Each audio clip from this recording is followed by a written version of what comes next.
حضرت امام احمد بن حنبل فرماتے میں غلام خریدنے گیا،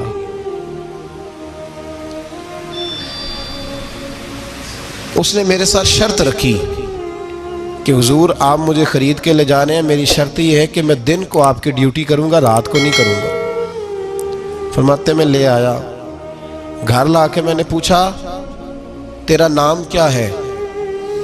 کہنے لگا حضور غلاموں کا نام نہیں ہوتا۔ کھائے گا کیا؟ حضور غلاموں کی چاہت نہیں ہوتی، جس نام سے پکارو گے آ جاؤں گا، جو دو گے کھا لوں گا۔ کہا کس کمرے میں رہو گے؟ کہا حضور غلاموں کے نخرے نہیں ہوتے۔ کہتے میں نے کہا پھر بھی یہ کمرے ہیں پسند کر لو۔ ایک ٹوٹا پھوٹا سا کمرہ اس نے پسند کر لیا۔ امام احمد بن حنبل فرماتے میں اسے کام بتاتا پر اتنی محنت سے کرتا کہ کمال کر دیتا، میرے اشارے سمجھتا۔ ایک دن میں تہجد کے وقت اٹھا، اس کے کمرے میں گیا تو وہ توبہ توبہ پکار رہا تھا۔ سنو ولیوں کی توبہ۔ فرماتے اس کے کمرے سے چیخنے کی، یا اللہ معاف کر دے، یا اللہ معاف کر دے، اللہ معافی دے دے، تڑپ رہا ہے، رو رہا ہے۔ اور امام احمد بن حنبل فرماتے ہیں حال یہ ہے کہ اس کے کمرے سے لے کر آسمان تک نور ہی نور پھیلا ہوا ہے، نور ہی نور۔ اور وہ روتا ہے یا اللہ معاف کر دے، یا اللہ معاف کر دے۔ فرماتے میں سوچنے لگا معافی کس چیز کی مانگ رہا ہے؟ فرماتے وہ خود ہی بولا، اور معافی دیکھو بھائی، توبہ دیکھو اللہ والوں کی۔ کہنے لگا اے اللہ میں تیرا بندہ ہوں، تو نے زندگی دی، نعمت دی، آنکھیں دی، کان دیے، سانسیں چلائیں، بغیر مانگے سارا کچھ دیا۔ چاہیے تو یہ تھا کہ میں دن رات تیری بارگاہ میں جھکا رہتا، پر مجھے معاف کر دے۔ میرے اوپر امام احمد بن حنبل کے بھی حقوق ہیں، میرے مالک کا بھی حق ہے، اس لیے میں دن سارا عبادت نہیں کر سکتا، بس 5 نمازیں پڑھ سکتا ہوں، رات میں جاگتا رہتا ہوں تیرے حضور۔ اللہ وہ جو سارا دن میں عبادت نہیں نہ کر پاتا مجھے معاف کر دے، خدایا میری غلطی معاف کر دے، اللہ مجھے بخش دے۔ اور راتی ساری کر کر زاری، نیند اکھاں تھی توندے، فجر ہوئی گناہگار کا آمن، سب تو نہیں، یا اللہ چاہیے تھا میں 24 گھنٹے سجدے کرتا، بخش دے، یہ میری خطا معاف کر دے۔ ساون کی کالی راتوں میں جب بوندا باندی ہوتی ہے، وہ راتوں کو اٹھ اٹھ روتے، جب خلقت ساری سوتی ہے۔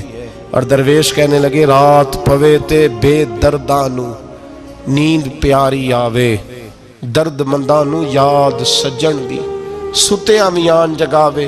یا اللہ معاف کر دے، میں سارا دن سجدے نہیں کر پاتا، سارا دن لمبی نہ، معافی دے دے، یہ توبہ ہے اللہ والوں کی۔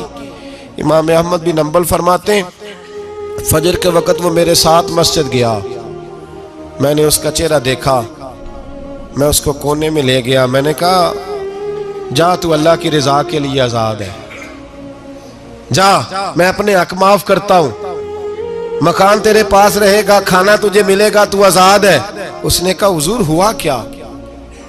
ہوا کیا؟ ہماری تو خواہش ہے نا کہ بندہ اس وقت ملنے آئے جب میں تسبیح پڑھ رہا ہوں، کوئی اس وقت گھر پہنچے جب میں سجدے میں ہوں، لوگوں کو پتہ چلے بڑا نیک ہے، بڑا نمازی ہے۔ اس وقت کسی کی نظر پڑے جب میں بالکل قرآن پاک پہ بیٹھا ہوں۔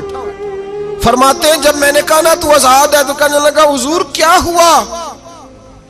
فرمانے لگے رات میں نے تیری توبہ دیکھ لی ہے، توبہ دیکھ لی۔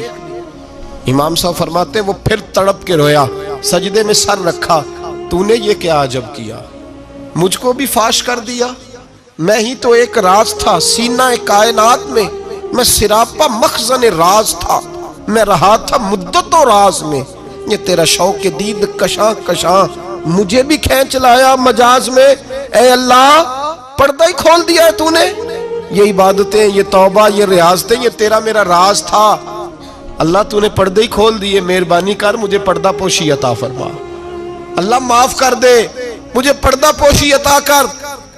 حضرت امام احمد بن حنبل فرماتے ہیں سجدے میں ہی اس نے بلند آواز سے اللہ اکبر کہا، پھر وہ گرا، اس کی روح پرواز کر گئی، پرواز کر گئی، چلا گیا، رخصت ہو گیا۔ یہ عاشق کا جنازہ ہے، ذرا دھوم سے نکلے، محبوب کی گلیوں سے ذرا گھوم کے نکلے۔ او بھائی اس بات پہ بھی توبہ ہے کہ یا اللہ میں سارا دن نفل نہیں پی، یہ اللہ کے ولیوں کی توبہ ہے، سارا کچھ کر کرا کے نا، سارا کچھ کر کرا کے پھر بھی معافی، ڈیوٹیاں کر کے ساری پھر بھی معافی، یا اللہ معاف کر دے، سارا دن عبادت کر کے پھر بھی کہتے اللہ بخش دے۔ وہ نیکوکار ہونے کے باوجود توبہ کرتے ہیں، یہاں گناہگار ڈٹے ہوئے، ڈٹ گئے۔ توبہ بندے کو اللہ کے قریب کر دیتی ہے۔ ہم لوگ کہتے ہیں گناہ ہوں گے تو توبہ کریں گے نا، اور ہمارے زمانے میں تو گناہگار ہے ہی نہیں، سارے نیکوکار ہیں، اللہ ماشاءاللہ۔ گناہگار ہوں گے تو توبہ کریں گے۔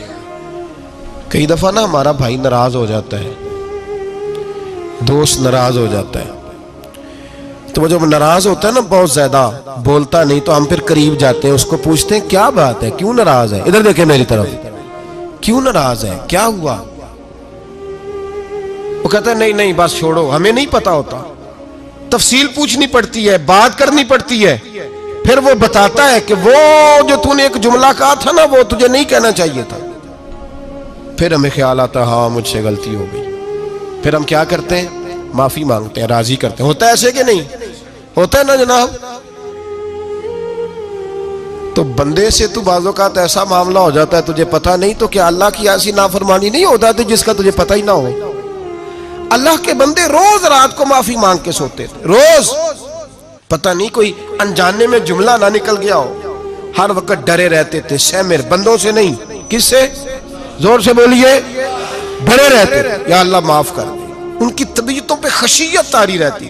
ہم دلیر لوگ ہیں، توجہ نہیں کرتے عزیز بھائی، اور ہم اس وقت توجہ کرتے ہیں جب مہلت ختم ہو جاتی ہے، جب سزا کا وقت شروع ہو جاتا ہے۔